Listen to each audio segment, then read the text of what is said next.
tester printing ដែលយើងធ្វើអំពី form board យើងកាត់ចេញជារាងដើម្បី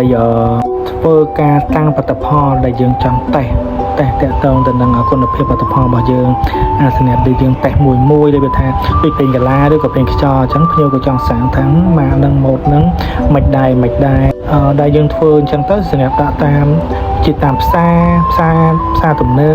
បឬក៏តាមប៉ាម៉ាស៊ីឬកន្លែងអីដែលថាលក់ផលិតផលច្រើនអញ្ចឹងណាបាទអញ្ចឹង